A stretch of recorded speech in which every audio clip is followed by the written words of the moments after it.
తాకట్టులో ఉన్న బంగారాన్ని విడిపించి ఆ రోజు ఆన్లైన్ రేటుకే మేము కొంటాం. Sharma gold company. నమస్తే, వెల్కమ్ టు సుమన్ టీవీ. నేను మీ యామ్ని. ప్రస్తుతం మనతో ఉన్నారు ప్రముఖ ఆధ్యాత్మికవేత్త, ప్రముఖ జ్యోతిష వాస్తు పండితులు ముల్లపూడి సత్యనారాయణ మూర్తి గారు ఉన్నారు. గురుగారు, మనం గురుగారితో మాట్లాడదాం. నమస్కారం అండి. నమస్కారం యామ్ని. గురుగారు, ఇప్పుడు మనకి మహాశివరాత్రి అంటే తారీఖు వచ్చేసి 8వ తారీఖు అంటున్నారు, కొంతమంది 9 అంటున్నారు. అసలు మనం ఏ రోజు జరుపుకోవాలండి పండుగ అనేది? మనకి మార్చి 8న త్రయోదశి, ఆ తర్వాత మిగులు చతుర్దశి వస్తుంది. చతుర్దశి తగులుతుంది. 9వ తేదీన అయితే ఉత్తి చతుర్దశే ఉంది. కాబట్టి మనము శివరాత్రిని ఏమని చెప్పామంటే డెఫినేషను, మాఘమాసములో బహుళ పక్షములో త్రయోదశితో కూడినటువంటి చతుర్దశి రోజున, అది కూడా ఆరుద్రా నక్షత్ర యుక్తమైనప్పుడు, దాంతో కలిసి ఉన్నప్పుడు ఇది శివరాత్రి, మహాశివరాత్రి అని చెప్పారు. ఆ రకంగా మనము ఇవన్నీ కలిసింది ఎప్పుడు? మార్చి 8ని. కాబట్టి మనము శివరాత్రిని మార్చి 8నే జరుపుకోవాలి, మార్చి 9ని కాదు. గురుగారు, ఇప్పుడు మనకి మహాశివరాత్రి రోజు అసలు ఎలాంటి నియమాలు పాటించాలండి? మనకి ప్రతి సంవత్సరము 12 మాస శివరాత్రులు వస్తాయి. నెలకు ఒక మాస శివరాత్రి చొప్పున. అందులో ఆ సంవత్సరంలో వచ్చేటటువంటి ఒక మహాశివరాత్రిని, ఒకటే ఒక మహాశివరాత్రి, ఇది అత్యంత పవిత్రమైనటువంటిది. సరే, దీనికి మనం ఏ నియమాలు పాటించాలా, ఏ పువ్వులతో మనం పూజ చేయాలా అని అంటే, అసలు దీనికి విశేషం అసలు ఎలా పుట్టింది, దీని ప్రాముఖ్యత ఏమిటి అని అంటే, ఈ మహాశివరాత్రి రోజున శివుడు మొట్టమొదటిసారిగా శివతాండవం చేసినటువంటి రోజు. అలాగే ఏ శివరాత్రి రోజునైనా సరే శివతాండవం ఖచ్చితంగా శివుడు కైలాసంలో చేస్తాడు. అదొకటి. నెంబర్ శివుడికి పార్వతికి మ్యారేజ్ డేట్ అనమాట, మ్యారేజ్ అయిన రోజు, కళ్యాణమైన రోజు. మూడవది విషం, క్షీరసాగర మథనం చేసినప్పుడు అక్కడ వచ్చినటువంటి కాలకోట విషాన్ని తాగిన రోజు. పరమేశ్వరుడు తాగాడు, కంఠం దగ్గర నిలబెట్టాడు, కాబట్టి నీలకంఠుడు అని పేరు వచ్చింది ఆయనకి. అలాగే మనం ధరించేటటువంటి విభూతి ఉంటుంది. ఈ విభూతి పవిత్రమైనటువంటి ఈ రోజున తయారు చేస్తారు, మొదలు పెడతారనమాట తయారు. తర్వాత ఇది ఎందుకు వలన వచ్చింది శివరాత్రి అసలు అంటే, లింగాకారములో ఈరోజు ఆవిర్భవించాడు శివుడు. అంతవరకు కూడా మామూలు విగ్రహం రూపంలో వచ్చేవాడు, ఇలాగా అందరూ విష్ణుమూర్తిలాగా వీళ్ళలాగా. కాబట్టి ఇక్కడ ఏమైందంటే, శివ పురాణములో విద్యేశ్వర సంహితలో ఈ యొక్క సంఘటన జరుగుతుంది. రామర్షణుడు అనేటటువంటి సూతమహాముని మామూలుగా అక్కడ సత్రయాగం చేస్తూ కొంతమంది ఋషులుంటే, ఆ ఋషుల దగ్గరికి ఈ సూతమహాముని వెళ్తాడు. అక్కడ, అయ్యా శివుడి యొక్క ప్రాశస్త్యం చెప్పండి, ఈ శివరాత్రి యొక్క ప్రాశస్త్యం మహిమ చెప్పండి అంటే, అప్పుడు ఆయన ఏం చేస్తాడంటే, ఈ సూతుడికి ఎవరు చెప్పారంటే, ఇంతకు ముందు తన గురువైనటువంటి వ్యాసుడు చెప్పినటువంటి సంఘటనని ఆయన చెప్తాడు. పూర్వం ఏమవుతుంది, వ్యాసుడు ఒక సరస్వతీ నదీ తీరంలో కూర్చొని తపస్సు చేస్తున్నాడు. అప్పుడు సనత్కుమారుడు, బ్రహ్మపుత్రుడైనటువంటి సనత్కుమారుడు విమానంలో వెళుతూ ఉంటే, అప్పుడు ఈ యొక్క వ్యాసుడు నమస్కారం చేస్తే ఆయన క్రిందకి దిగి వస్తాడు. దిగి వచ్చి, అయ్యా ఏ పూజ చేస్తే, ఏ వ్రతం చేస్తే, లేకపోతే ఏ రోజున మనం శివుడిని పూజ చేస్తే మనకి మోక్షం వస్తుంది, అది దాని గురించి చెప్పమంటే, తనకి అంటే ఈ యొక్క సనత్కుమారుడికి ఆ తర్వాత నందికేశ్వరుడికి మధ్య జరిగినటువంటి సంవాదాన్ని, ఈ విద్యేశ్వర సంహితలో చెప్పబడినటువంటి సంవాదాన్ని సూతమహామునికి చెప్తాడు. వ్యాసుడికి చెప్తే ఆ వ్యాసుడు వచ్చి సూతమహామునికి చెప్పాడు. సూతమహాముని వచ్చి ఈ యొక్క సత్రయాగం చేస్తున్నటువంటి ఋషులందరికీ చెప్పాడు. అది ఏమిటి అంటే, ఒకానొక సమయంలో బ్రహ్మకి విష్ణువుకి నేను గొప్ప అంటే నేను గొప్ప అనేటటువంటి పోటీ వస్తుంది. పోటీ వచ్చి వాళ్ళిద్దరూ వాదలాడుకుంటూ, ఒక ఆయన విష్ణుమూర్తి ఏమో మహేశ్వరాస్త్రాన్ని వేస్తే, ఈ విష్ణువు పాశుపతాస్త్రాన్ని సంధిస్తాడు. అప్పుడు పరమేశ్వరుడు లింగాకార రూపంలో అగ్నిస్తంభన లింగాకారంలో వస్తాడు. అగ్నిస్తంభంలాగా వచ్చి ఈ 2 అస్త్రాలని కూడా వాళ్ళు సంధించినటువంటివన్నీ కూడా లోకాలు నాశనమైపోతాయి. కాబట్టి ఆ 2 అస్త్రాలని తనలో లీనం చేసుకుంటాడు. లీనం చేసుకొని అప్పుడు ఏం చేస్తాడంటే, ఈయన ఈ వీళ్ళిద్దరి యుద్ధాన్ని చూసి నవ్వుతాడు. నవ్వుకుంటే ఆయన జటాజూటం అంతా కూడా జుట్టంతా విరబూసినట్టుగా అయ్యి ఆయన తలలో నుంచి ఒక పువ్వు పడుతుంది. మొగలి పువ్వు అక్కడి నుంచే పుట్టింది. అసలు అంతవరకు మొగలి పువ్వు అనేటటువంటిది లేదు. శివుడి యొక్క జటాజూటము నుంచి పుట్టిందనమాట. అప్పుడు ఈ ఈ బ్రహ్మకి విష్ణువుకి ఏం చెప్తాడంటే ఒక ఆశీర్వాణి రూపంలో వాయిస్ వినబడుతుంది. ఎవరైతే ముందుగా వెళ్ళి ఈ అగ్నిస్తంభన శివలింగం పైన మొదల్ని అడుగున అంత్యాన్ని ఎవరైతే ఆది మొదల్ని కనుక చూడగలుగుతారో, ఎవరు ముందు చూసొస్తే వాళ్ళకి నేను చెబుతాను అని అన్నప్పుడు వాళ్ళే గెలిచినట్టు, వాళ్ళే గొప్పవాళ్ళు అని అన్నప్పుడు బ్రహ్మ ఏం చేస్తాడు, తన హంస వాహనంతో పైకి వెళ్తాడు ఆకాశంలోకి. ఈ యొక్క విష్ణువేమో ఈ వరాహావతారంలో క్రిందకి వెళ్తాడు. క్రిందకి వెళ్ళి చూస్తారు. ఎవరికి కూడా అంతం మొదలు దొరకదు, ఆది మొదలు దొరకదు. అప్పుడు శ్రీ మహావిష్ణువు నిజాయితీగా వచ్చి ఏం చెప్తాడు, అయ్యా నేను చూడలేకపోయాను, అడుగున దాని లోతు ఎంత ఉందో నాకు తెలియదు, మొదలేదో నాకు తెలియడం లేదు అని చెప్పి ఆ పరమేశ్వరుడికి చెప్తాడు. అతని నిజాయితీకి మెచ్చుకొని నీకెప్పుడు కూడా నాతో సమానంగా నువ్వు పూజలు అందుకుంటావు ఆచంద్ర తారార్కం అని చెప్పేసి ఆయనకి పరమేశ్వరుడు వరమిస్తాడు. ఇక ఈ బ్రహ్మదేవుడు ఏం చేస్తాడు, ఆ పైకి వెళ్ళి ఏదో ఒక ఉపాయంతో బై హుక్ ఆర్ క్రుక్ కపటోపాయంతో అయినా సరే నేను ఆదిని మొదలని చూశాను అని చెప్పేసి చెప్పాలని ఏం చేస్తాడంటే ఈయన అక్కడికి అప్పుడే ఆ సమయంలోనే కామధేనువు క్రిందకు వస్తుంది. ఆ కామధేనువు ఆకాశంలో నుంచి క్రిందకి దిగుతుంటే దానికి ఏం చెప్తాడు, నేను చూశానని చెప్పేసి శివుడికి సాక్ష్యం చెప్పు అంటాడు. అలాగే ఈ యొక్క మొగలి పువ్వుని కూడా సాక్ష్యం చెప్పమని అడిగితే అప్పుడు మొగలి పువ్వేమో అయ్యా ఈయన శివుడి యొక్క మొదలను చూశాడు, టాప్ పైన ఉన్నదాన్ని చూశాడు అని అబద్ధం చెప్తుంది.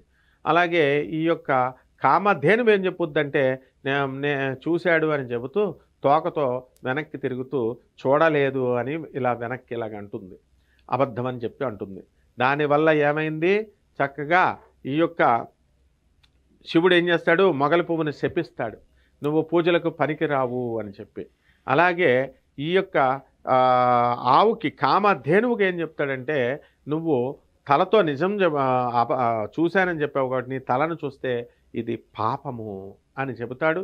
మరి అదేవిధంగా నువ్వు దీంతో ఈ తోకతో నిజం చెప్పావు కాబట్టి వెనక్కి తిరిగి నేను చూడలేదు అని నువ్వు చెప్పావు కాబట్టి దానికి ఇది పూజ్యనీయమైనటువంటి స్థానం ఇది కాబట్టి నీ పృష్ఠభాగం ఆవు యొక్క పృష్ఠభాగం వెనక భాగం ఎప్పుడూ కూడా పూజ్యనీయమని చెప్పి శివుడికి చెబుతాడు. కాబట్టి ఇక్కడ ఎవరైతే గోమయముతో వెనక ఆవు వెనక పోసేటటువంటి ఆవు గోమూత్రము ఆవు యూరిన్, అలాగే గోక్షేరము ఆవు పాలు, ఈ మూడు కూడా పరమ పవిత్రమైనటువంటివి అన్నమాట. ఆ స్థానాన్ని ఆయన పరమేశ్వరుడు వీళ్ళకిచ్చాడు. మరి అలాగే ఈ బ్రహ్మను ఏం చేస్తాడంటే తన రెండు కనుబొమ్మల నుంచి ఈ కాలభైరవుడిని పుట్టిస్తాడు. అబద్ధం ఆడాడు కాబట్టి అహంకారంతో వీళ్ళు ఇతను చేశాడు కాబట్టి అని చెప్పి వెంటనే ఆయన్ని త్రిశూలంతో ఆయన బ్రహ్మ యొక్క తలను తీసేయమంటాడు. అప్పుడు బ్రహ్మ యొక్క తలని ఇలాగా త్రిశూలంతో పైకి లేపేస్తాడు. లేపేస్తే కాలభైరవుడు అప్పుడు ఈ బ్రహ్మ బాధపడతాడు. బాధపడినప్పుడు అప్పుడు సరే ఈ యాగాలైతే ఏవైతే అగ్నిష్టోమము దర్శ అనేటటువంటి హోమాలు ఏవైతే ఉన్నాయో అలాంటి యజ్ఞాలు అక్కడ నీది గురుస్థానాన్ని నేను కల్పిస్తున్నాను. అన్ని అంగాలు ఉన్నా సరే సక్రమంగా అన్ని రిచువల్స్ అన్ని ప్రాసెస్లు అన్నీ ఇక్కడ కరెక్ట్గా చేసినప్పటికీ కూడా నీకు కనుక గురుస్థానం ఇచ్చి నిన్ను కనుక పూజించకపోతే అక్కడ హవిస్సులు నీకు సమర్పించకపోతే ఆ యజ్ఞం ఫలించదు అని చెప్పి బ్రహ్మదేవుడికి వరమిచ్చాడు. అందువలన పరమేశ్వరుడు ఈ రోజున పుట్టినటువంటి రోజు కాబట్టి ఈరోజు లింగోద్భవ కాలంలో వెలిశాడు. ఆ అగ్నిస్తంభన లింగమే ఈ రోజున ఉన్నటువంటి అరుణాచలం అన్నమాట. అందువలన అరుణాచలంలో చక్కగా మనము ఈ యొక్క శివుణ్ణి మనం దర్శించుకుంటాం. ఈ రోజున ఏం చేయాలి శివరాత్రి రోజున అంటే ఉదయమే లేవాలి, లేచిన తర్వాత తెల్లవారుజామున లేచి తలంటు స్నానం చేసుకొని మరి శివుడికి చక్కగా బెల్వ దళాలు అంటే మారేడు ఆకులు, శంకు పువ్వులు నీలం కలర్లో ఉండేవి, ఆ తర్వాత పచ్చ గన్నేరు అంటే పసుపు కలర్లో ఉన్నటువంటి గన్నేరు పువ్వులు, కరివేరు పువ్వులు, చామంతి, మల్లె పువ్వులు, ఇలాంటి అన్ని పువ్వులతో కూడా మనం జిల్లేడు, తర్వాత ఈ యొక్క డటురా అంటే ఉమ్మెత్తు పువ్వుల్ని వీటిలతో పరమేశ్వరుడికి మనము పూజ చేసుకోవాలి. అలాగే మనము అభిషేకం అనేటటువంటిది ఆ రోజున అర్ధరాత్రి 12 గంటలకి చక్కగా పంచామృతాలతో, తర్వాత ఈ యొక్క శుద్ధోదక జలం అంటే మామూలు నీళ్లతో, ఇంకా మీకు కుదిరితే చెరుకు రసము, దానిమ్మ రసము, అరటిపళ్ళ గుజ్జు, ఇలా అన్నము, ఇంకా కుదిరితే కనుక మీరు అన్నంతో కూడా అన్నాభిషేకం కూడా మీరు చేసుకోవచ్చు. ఈ విధంగా కనుక తెలిసి చేసినా తెలియక చేసినా సరే ఓం నమశివాయ అనేటటువంటి నామజపం చేసుకుంటూ ఉన్నట్లయితే, జాగరణ ఉన్నట్లయితే, ఆ రోజంతా కూడా ఉపవాసం ఉండాలా, మర్నాడు భుజించాల తలంటి స్నానం చేసుకొని. ఎవరైతే ఈ విధంగా కనుక చేస్తారో అటువంటి వాళ్ళకి మోక్షం కలుగుతుంది అని చెప్పేసి పురాణం చెబుతోంది. దానికి ఇదిగా ఒక కథ కూడా చెప్పారు. ఇది కూడా విద్యేశ్వర సంహితలో మరి 7-8 అధ్యాయాల్లో చెప్పబడినటువంటిది. అది ఏమిటంటే, వ్యాధుడు అనేటటువంటి ఒక బోయవాడు ఉంటాడు. అతను వేటే జీవనంగా బతుకుతున్నాడు. అతనికి ఆ శివరాత్రి రోజున మామూలుగా వేటకెళ్తాడు, రోజు వెళ్తున్నట్టే. వెళ్తే ఏ జంతువు కూడా దొరకదు. అది ఆ జంతువు దొరికితేనే అతను భార్యా బిడ్డలకు తీసుకెళ్ళి ఇచ్చేవాడు. అది తిని వాళ్ళు బ్రతికేవారనమాట. ఆ రోజు ఏదీ లేకపోయేసరికి సాయంత్రం అయిపోయింది. అయినా సరే అలాగయ్యేసరికి ఉపవాసంతో ఉండిపోయాడు పగలంతా కూడా. అయితే సూర్యాస్తమమైంది. ఏదైనా సరే ఒక మృగం రాకపోతుందా, ఇక్కడ ఒక తటాకం అంటే ఒక చెరువు ఉంది, ఆ చెరువు దగ్గరికి ఏదో ఒక మృగం వచ్చి నీళ్లు తాగుతుంది కాబట్టి ఏదైనా వస్తుందని చెప్పేసి ఆ జంతువులకి కనబడకుండా అక్కడ ఒక మారేడు చెట్టు ఉంది. అది మారేడు చెట్టు అని అతనికి తెలియదు. దాని పైకి ఎక్కి దాక్కుంటాడు, పైన కూర్చుంటాడు. కూర్చుని ఆ క్రిందనే ఆ యొక్క మారేడు చెట్టు క్రిందనే ఒక స్వయంభూ శివలింగం ఉందన్నమాట. అది అక్కడ ఉన్నట్టు ఆయనకి తెలియదు. అక్కడ మట్టితో కప్పబడి ఉంది. ఈయన ఏం చేస్తున్నాడు, టైం పాస్ అవ్వాలి కాబట్టి శివశివ అని అనుకుంటూ, వాళ్ళ పిల్లాడు పేరు శివ అయితే శివశివ అని అనుకుంటూ ఒక్కొక్క ఆకుని త్రుంచి కింద వేస్తున్నాడు. అది క్రింద డైరెక్ట్గా అక్కడ ఆ శివలింగం మీద పడుతుంది. ఈ విధంగా 1వ జాము జరిగింది. ఒక పెంటిలేడి వచ్చింది. వస్తే దాన్ని చంపబోతుంటే, ఆగు మానవ ఆగు, నేను రంభ అనేటటువంటి ఒక యక్ష కన్యను అయితే నేను హిరణ్యాక్షుడు అనేటటువంటి రాక్షసరాజు ప్రేమలో పడ్డాను. మేమిద్దరం కలిసి ప్రేమలో మునిగిపోయి పరమేశ్వరుణ్ణి పూజించడం మానేస్తే అక్కడ శివుడు కోపించి 12 సంవత్సరాలు మా ఇద్దరిని మృగాలుగా క్రింద భూలోకంలో బ్రతకమని శపించాడు. ఒక వ్యాధుడు అనేటటువంటి ఒక వ్యక్తి చేతిలో మీరు బాణం చంపబోతుంటే అప్పుడు మీకు మోక్షం కలుగుతుంది అని చెప్పి నాకు వరమిచ్చాడు శివుడు అని చెప్తుంది. అప్పుడు నేను ప్రెగ్నెంట్ లేడీని, నేను ప్రెగ్నెంట్గా ఉన్నాను కాబట్టి నా తర్వాత నేను వెళ్ళిపోతాను, డెలివరీ అయిన తర్వాత నా బిడ్డను తీసుకొని నేను నీ దగ్గరికి వస్తాను, అప్పుడు నన్ను చంపుకొని తిను, ఈ లోపల నీకు ఇంకొక లేడీ వస్తుంది దాన్ని చంపుకో అంటే దాన్ని వదిలేస్తాడు. ఆ వదిలేసిన తర్వాత నువ్వు వస్తావని గ్యారంటీ ఏంటి అంటే, ఆవు పులి కథలో ఆవు రాలేదా అంటే ఆ సరే అని నమ్మి వదిలేస్తాడు. ఆ తర్వాత ఈ 2వ జాము వచ్చింది. 2వ జాములో ఆ లేడీ చెప్పినట్టుగానే మరొక మొదటి లేడీ చెప్పినట్టుగానే 2వ లేడీ వస్తుంది. దీన్ని చంపబోతుంటే, ఆగు నేను నిర్వీర్యమైపోయి విరహవేదనలో ఉన్నాను, నేను మాంసం లేదు నా దగ్గర, చక్కటి మాంసంతో కూడినటువంటి మగ లేడీ వస్తుంది, దాన్ని చంపుకొని తినమని చెబితే అప్పుడు ఇతరేం చేస్తాడు, వ్యాధుడు ఈ బోయవాడు సరే అని దాన్ని వదిలేస్తాడు. అలాగే తర్వాత కొంచెం సేపటికి 3వ లేడీ మగలేడీ వస్తుంది. అది అడగగానే అదేం చేస్తుంది, ఇంతకుముందు వచ్చినటువంటి నా ప్రేయసులు ఇద్దరు వచ్చారా, లేడీలు ఇద్దరు అని అడుగుతాడు. అవును అంటే వాటిని చంపేశావా అని అడుగుతాడు. చంపలేదంటే అప్పుడు నేను ఇంటికి వెళ్ళి ఋతుమతి అని నా భార్యతో నేను సంభోగించి ఆ తర్వాత అక్కడ ఉన్నటువంటి చుట్టాలందరితో కూడా నేను వచ్చి చెప్పి ఆ తర్వాత నీకు నేను సరెండర్ అవుతాను అని చెబుతాడు. వాటిని వదిలేస్తాడు ఈయన, ఈ యొక్క వ్యాధుడు. ఆ తర్వాత ఈ లోపల ఏమైందంటే 3వ జాము కూడా అయిపోయింది. మొత్తం శివరాత్రి అంతా కూడా జాగరణ అనేటటువంటిది జరిగిపోయింది. అక్కడ ప్రొద్దునుంచి తిండి లేకపోవడం వల్ల ఉపవాసము, రాత్రి నిద్ర లేకుండా మేల్కొని ఉండడము, జాగరణము, ఇవన్నీ కూడా జరిగినాయి. కాబట్టి అతనికి అంశంలో ఏమైందంటే ఈ శివ ఐక్యం చెందాడు, శివ మోక్షం అనేటటువంటిది లభించింది. అతని త్యాగానికి గుర్తుగా, ఈ మృగాలకి త్యాగానికి గుర్తుగా పరమేశ్వరుడికి వాళ్ళకి మృగశిర నక్షత్ర రూపంలో ఆశీర్వదించాడు. అందుకే మృగశిర నక్షత్రానికి ముందుగా 2 లేడులుండి వెనక ఒక లేడి ఉంటుంది. అది ఎక్కువ ప్రజ్వలంగా వెలిగేటటువంటి ఈ యొక్క నక్షత్రానికి లుబ్ధక నక్షత్రం అని పేరు అనమాట. ఈ విధంగా ఎవరైతే శివరాత్రి రోజున తెలిసి చేస్తారో, తెలియకుండా శివనామ జపం చేసిన, ఉపవాసం ఉండినా, ఆ తర్వాత జాగరణ ఉండినా వీళ్ళందరికీ కూడా మోక్షం లభిస్తుంది అని చెప్పేసి మనకి చక్కగా పరమేశ్వరుడు చెప్పాడు. అయితే ఊరికనే జాగరణ అంటే ఊరికనే మేల్కొని ఉండడం కాదు, తాను శివుడై ఉండాలా, తాను శివుడని తలుచుకుంటూ తర్వాత సర్వాన్ని అక్కడ ఉన్నటువంటి చుట్టుపక్కల ఉన్నటువంటి వాళ్ళందరినీ శివస్వరూపంగా భావిస్తూ పూజించడమే నిజమైనటువంటి జాగరణ అన్నమాట.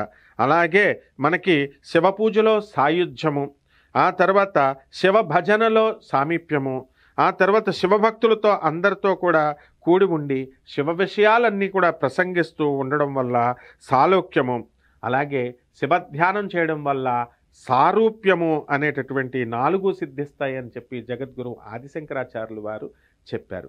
కాబట్టి ఈ 4టిని కూడా శివరాత్రి రోజున ప్రత్యక్షంగా సాధించుకోవడమే ఈ శివరాత్రి జాగరణ అంటే అర్థం. ఆ విధంగా అర్థం తెలుసుకొని మరి భక్తులంతా కూడా ఈ శివరాత్రి రోజున ఉపవాసం ఉండి ఆ తర్వాత జాగరణ చేసినట్లయితే శివ భజన చేసుకుంటూ శివనామస్మరణ చేసుకుంటే మీ అందరికీ కూడా మోక్షం వస్తుంది అని చెప్పి శివపురాణం చెబుతోంది, ఆదిశంకరులు చెప్పారు. తూర్పుగోదావరి జిల్లాలో కొత్తపేట అనేటటువంటి గ్రామంలో మనకి రాజమండ్రికి దగ్గరగా ఉన్నటువంటి ఉమా కొప్పు లింగేశ్వర స్వామి అనేటటువంటి దేవాలయం ఉంది. ఈ దేవాలయంలో శివలింగానికి పైన కొప్పు ఉంటుందన్నమాట, తల జుట్టు.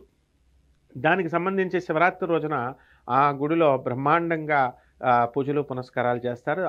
ఆ యొక్క గుడి యొక్క ఇదేమిటంటే మనకి ఈ అగస్త్య మహర్షి కౌశికి అనేటటువంటి నది, గోదావరి పాయది, అక్కడ తపస్సు చేస్తాడు. అది ఆ ఊరి పేరు పలివెల, పల్వలపురం.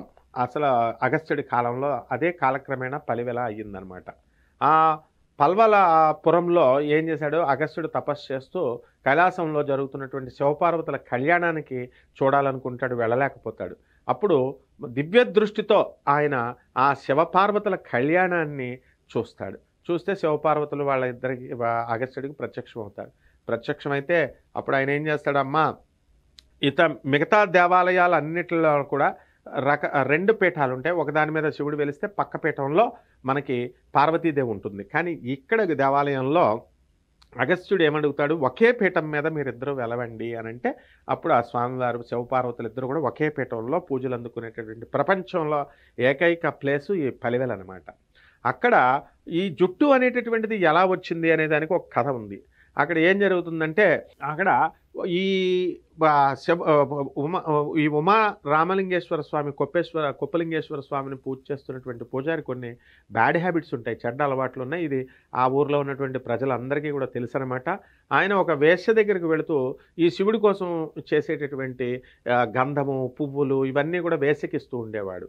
ఏ విధంగా అయితే కుబ్జా అనేటటువంటి ఆమె కంసుడికి ఇస్తూ ఉండేదో, రాజు కాబట్టి ఆయన దగ్గర పనిచేస్తున్నాడు కాబట్టి కుబ్జా ఇచ్చేది. శ్రీకృష్ణ పరమాత్మ కనబడగానే ఆ కంసుడికి ఇవ్వడం మానేసి, వాడు నన్ను చంపేసినా ఏం పర్వాలేదు, నేను శ్రీకృష్ణ పరమాత్మకి ఇస్తాను అని చెప్పి అది రాస్తే సుందరి అని చెప్పి సంబోధన చేస్తే, నన్ను వెటకారమాడుతున్నావా, పరిహాసానికి మాట్లాడుతున్నావా అని చెప్పి కుబ్జా బాధపడితే, లేదు నువ్వు నిజంగానే సౌందర్యవతివి, నేను మనసును చూస్తాను శరీరాన్ని కాదని ఆమె చుబుకాన్ని పట్టుకొని గడ్డాన్ని పట్టుకొని ఇలాగా కాలి బొటన వేలను తొక్కి ఇలాగా లాగేసరికి దివ్య మహా సౌందర్యవతి అయిపోతుంది. ఆ విధంగా ఈ పూజారి కూడా ఏం చేస్తున్నాడు, ఇతను తీసుకెళ్ళి దేవుడి కోసం వినియోగించాల్సినటువంటి ఈ యొక్క గంధాన్ని, పువ్వుల్ని అన్నిటిని తీసుకెళ్ళి ఆ వేశ్యకి ఇచ్చేస్తున్నాడు. ఒక రోజున ఆ తర్వాత ఆ పూల దండను తీసుకొచ్చి మళ్ళీ ఒకరోజు ఈ గ్రామ ప్రజలంతా కూడా అక్కడ ఈ రాజుగారికి కంప్లైంట్ ఇస్తారు. రాజుగారు వస్తున్నారు దేవాలయానికి ఇన్స్పెక్షన్ కానీ తెలియగానే గబగబా ఆ వేశ్య తలలో ఉన్నటువంటి ఆ యొక్క పూల దండను తీసుకొచ్చేసి మల్లెపూల దండని ఆ శివుడి పైన వేసేస్తాడు. అక్కడ ప్రసాదంలో ఒక వెంట్రుకను చూస్తాడు, పొడుగ్గా ఉన్నటువంటి వెంట్రుకని. అలాగే ఆ దండకు ఉన్నటువంటి వెంట్రుకలను కొన్నిటిని చూసి, ఏమిటిది వెంట్రుకలు ఉన్నాయి అని ఇతన్ని అడిగితే అది తీయాలంటే ఇది కదపకూడదండి, ఇప్పుడు నేను పూజ అవుతుంది కదా, దీనికి ఉద్వాసన చెప్పిన తర్వాత తీయాలి, రేపు తీస్తాను అంటే మర్నాడు నేను వస్తున్నాను అని చెప్పి రాజు అక్కడికి వస్తాడు. అక్కడికి వచ్చేసరికి భయంతో ఇతను ఈ బ్రాహ్మణ పురోహితుడు ఏం చేస్తాడంటే శివుడిని శరణం పెడతాడు, భజనలు చేస్తాడు, పూజ చేస్తాడు. కరుణించినటువంటి శివుడు మర్నాడు రాజు వచ్చేసరికి అక్కడ కొప్పుతో, అక్కడ జుట్టు కొప్పు ఉంటుంది కదా ముడి, ఆ ముడితో అక్కడ నిజంగానే ఆ జుట్టు కొప్పు ఉంటుంది. ఆ రాజు ఆ వెంట్రుకని ఇలా లాగబోతుంటే రక్తం కూడా వస్తుంది. అది అతని కళ్ళు వెంటనే పోతాయి. అప్పుడు పరమేశ్వరుని ప్రార్థిస్తే ఇది ఆయన కళ్ళు ఆయనకు వచ్చేస్తాయన్నమాట. ఇది చూసి ఆ పురోహితుడు కూడా ఆశ్చర్యపోతాడు, గ్రామ ప్రజలంతా ఆశ్చర్యపోతాడు, రాజు కూడా ఆశ్చర్యపోతాడు. తర్వాత జరిగినటువంటి సత్యాన్ని తెలుసుకొని శివుని యొక్క మహత్యాన్ని విని మహారాజు చాలా సంతోషించి పూజ ఇవన్నీ కూడా చేస్తాడు. అదేవిధంగా ఉజ్జయిని మహాపట్టణంలో మనకి భూమధ్యరేఖ సెంట్రల్ పాయింట్, జియోమెట్రిక్ లైన్ అంటాము, భూమధ్యరేఖ మీదగా వెలిసినటువంటి ఏకైక గుడి ఆ మహాకాళేశ్వరుడు. ఆ మహాకాళేశ్వరుడికి మిగతా దేవాలయాలలో 12 జ్యోతిర్లింగాల్లో ఒకటిది. మిగతా చోట మామూలుగా శివుడికి అభిషేకాలు ఇవన్నీ జరుగుతూ ఉంటాయి నీళ్లతో, పంచామృతాలతో, వీటితో. కానీ భస్మంతో, శవం యొక్క భస్మంతో జరిగేటటువంటి అభిషేకం, జరిగేటటువంటి చితాభస్మంతో చేసేటటువంటి అభిషేకం చేసే గుడి అదొక్కటే అనమాట. ఈ మధ్యకాలంలో వాటిని గవర్నమెంట్ ఏం చేసిందంటే ఆవు పిడకల్ని, ఆ తర్వాత వీటితో విభూతిని తయారు చేసి ఆ భస్మంతో చేస్తున్నారు. కానీ శివరాత్రి లాంటి పర్వదినాలు, కొన్ని పర్వదినాల్లో ఒక అఘోరి వచ్చి ఆ మూట కట్టి ఆ శివలింగానికి ఆ భస్మాభిషేకం అక్కడ చేస్తారు. శివరాత్రి రోజున ఖచ్చితంగా భజనలు చేస్తూ ఆ ధ్వనులతో చక్కగా చేస్తారు. అదేవిధంగా గుణనిధి అనేటటువంటి ఒక రాజు ఉండేవాడు. అతను కొంచెం అల్లరి చిల్లరగా ఉంటూ అతను ఒక వేశ్యాలోలుడై వేశ్య దగ్గరికి వెళుతూ ఉండేవాడు. ఇది పరమానందయ్య శిష్యుల కథ సినిమాలో కూడా చూపించడం జరిగింది ఆ కథని. అతను ఆ శివరాత్రి రోజున ఈ విధంగా అతను వేషతో ఉండిపోయిన రోజున, ఆ రోజు శివరాత్రి, అనుకోకుండా శివరాత్రి వచ్చింది. తెల్లవారుజామున ఆ లింగోద్భవ సమయం వచ్చేసరికి అతనికి శివస్మృతి కలుగుతుంది. ఏం చేయాలా, నేను శివలింగం లేదు ఎలాగా అని అనుకునేటటువంటి సందర్భంలో ఆ నిద్రించినటువంటి ఆ స్త్రీ, ఆ వేశ్య యొక్క స్తనాలు ఇతనికి శివలింగంలా కనబడతాయి. వెంటనే అతను తన దగ్గర ఉన్నటువంటి అక్కడ పూలుతో అక్కడ దానికి పూజ ప్రారంభించి ఓం నమఃశివాయ అనే మహామంత్రంతో శివుడికి పూజ చేస్తాడు. అసహించుకుంటుంది పార్వతీదేవి ఏమిటిది అని. కానీ పరమేశ్వరుడు అది చేసేటటువంటి విధానము, చేసేటటువంటి దేనికి చేస్తున్నాడు అన్నది కాదు, లింగాకారంలో అతనికి లింగంలాగా కనబడింది, శివలింగంలాగా కనబడింది ఆ స్తన్యాలు. కాబట్టి ఆయన భక్తిని చూస్తాడు, నిజమైనటువంటి యథార్థమైనటువంటి భక్తిని చూసి ఆయనకి ఏం చేస్తాడంటే పరమేశ్వరుడు అంత్యములో ఇతనికి మోక్షాన్ని ప్రసాదించాడు. కాబట్టి ఈ అపూర్వమైనటువంటి ఈ యొక్క లింగోద్భవ కాలం అనేటటువంటిది రాత్రి 12 గంటలకు వస్తుంది. మిగతా పండుగలన్నీ కూడా పగలు పూజ చేస్తే శివరాత్రి అని అందుకే అన్నారు. అంటే రాత్రులు 12 గంటలకి చేసేటటువంటి పూజ ఉన్నటువంటి ఏకైక పూజ ఇది. కాకుండా కృష్ణ జన్మాష్టమి శ్రీకృష్ణ పరమాత్మ కూడా మరి అర్ధరాత్రి 12 గంటలకు పుట్టడం, అందువల్లనే శ్రీకృష్ణుడికి కూడా మరి ఆ అర్ధరాత్రి 12 గంటలకు పూజ చేయడం, శివుడికి విష్ణువుకి భేదం లేదు అని చెప్పడానికే ఇది చెప్పబడి ఉందన్నమాట. శివాయ విష్ణు రూపాయ, శివుడే విష్ణోశ్చ హృదయం శివుడే శివరూపం విష్ణువు, విష్ణోశ్చ హృదయం శివస్య హృదయం విష్ణు, శివరూపం విష్ణువు అని చెప్పేసి విష్ణువుకి శివుడికి మధ్య ఎవరైతే భేదం చూస్తారో వీళ్ళు ఇద్దరు కూడా అభేదులు. మరి భేదం చూసినటువంటి వాళ్ళు నరకానికి వెళ్తారు అని చెప్పడం కోసమే ఈ శివకేశవులు ఈ 2 సంఘటనలు శివరాత్రి అనేటటువంటిది మనం చేస్తాము, జన్మాష్టమి అనేది చేస్తాం. ఈ రోజున అర్ధరాత్రి 12 గంటలకి ఈ లింగోద్భవ సమయంలో మరి ఎవరైతే తెలిసి చేసినా తెలియకపోయి చేసిన ఈ యొక్క బెల్వార్చన, శివనామ జపము వీళ్ళందరికీ కూడా మోక్షం కలుగుతుంది. అలాగే మన దుర్గా మల్లీశ్వర స్వామి దేవస్థానం బెజవాడ కనకదుర్గమ్మ తల్లి గుళ్ళో మల్లీశ్వర స్వామి అని పేరు వచ్చింది. శివుడికి బ్రహ్మదేవుడు మల్లెపూలతో పూజ చేశాడు అక్కడ. అదేవిధంగా శ్రీశైలంలో భ్రమరాంబ మల్లికార్జునుడు అని అన్నారు. మరి అక్కడ కూడా ఆ పరమేశ్వరుడికి శివలింగానికి బ్రహ్మదేవుడు మల్లెపూలతో పూజ చేశాడు. సాధారణంగా మల్లెపూలతో ఏ దేవుడికి పూజ చేయరు, ఎందుకంటే ఎక్కువ వాసన ఉన్నటువంటి పూలతో, అలాగే తక్కువ అసలు వాసన లేనటువంటి కాగితం పూలు అలాంటి వాటితో చేయకూడదు దేవుడికి. కాబట్టి మధ్యమ రకంగా ఉన్నటువంటి కొన్ని పూలను మాత్రమే పూజకి నిర్దేశించారు. కానీ బ్రహ్మదేవుడే స్వయంగా వచ్చి అక్కడ ఈ పూజ చేశాడు కాబట్టి మల్లీశ్వర స్వామి అని చెప్పి అక్కడ ఆయనకి మల్లికార్జునుడు అని చెప్పి భ్రమరాంబ మల్లికార్జునుడికి ఇక్కడ శ్రీశైలంలో ఆ పేరు వచ్చింది. కాబట్టి మనం మల్లెపూలతో కూడా చేసి మల్లీశ్వర రూపంలో మనం చేసుకోవచ్చు. అలాగే పర్లి వైద్యనాథుడు పరమేశ్వరుని వైద్యుని రూపంలో అక్కడ రోగాలని హరిస్తాడనమాట. వైద్య రూపంలో డాక్టర్గా ఆయన ఏమైనా వ్యాధులు ఉన్నటువంటి వాళ్ళు పర్లి వైద్యనాథ అని చెప్పి ద్వాదశ జ్యోతిర్లింగంలో ఒకటి. అలాగా కాలానికి ఆధిపత్యుడైనటువంటి మహాకాళేశ్వరుడు. కాబట్టి కాలాన్ని కంట్రోల్ తీసుకొచ్చి భూత భవిష్యత్ వర్తమాన కాలాల్లో మనకు జరగబోయేటటువంటి కర్మల్ని మార్చగలిగేటటువంటి ఏకైక ఆది గురువు పరమేశ్వరుడు. ఈ శివరాత్రి రోజున ఆయన ఆది గురువుగా ఇప్పుడు మనం చేస్తున్నటువంటి యోగా మెడిటేషన్లు ఇవన్నీ కూడా మనకు అందించినటువంటి యోగ విద్యను నేర్పించినటువంటిది పరమేశ్వరుడే. ఆ రోజు ఆయన శివతాండవం చేస్తాడు. శివపార్వతుల కళ్యాణం ఆ రోజు జరిగింది.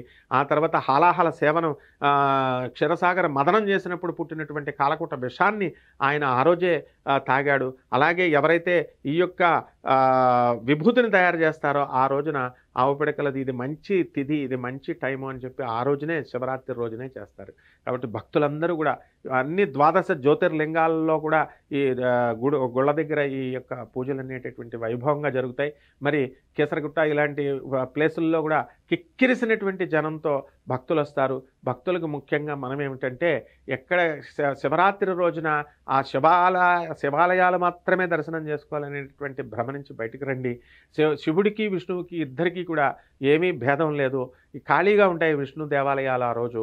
ఎవరైతే భక్తులు మరి దర్శనం చేసుకోవాలి, ఏదో ఒక దేవాలయానికి వెళ్ళాలి అనుకునేటటువంటి వాళ్ళు కేవలం శివాలయానికి వెళ్ళి మీరు అక్కడ మీరు ఇబ్బంది పడుతూ వికలాంగుల్ని, వృద్ధుల్ని, చిన్నపిల్లల్ని తొక్కేసే కంటే అక్కడ సాక్షాత్తు శ్రీ మహావిష్ణువు యొక్క గుళ్ళు, రామాలయాలు, కృష్ణాలయాలు, విష్ణు ఆలయాలు ఉంటాయి. అక్కడ ఏ దేవాలయానికన్నా సరే మీరు వెళ్ళొచ్చు, వెళ్ళి రద్దీని తగ్గించవచ్చు.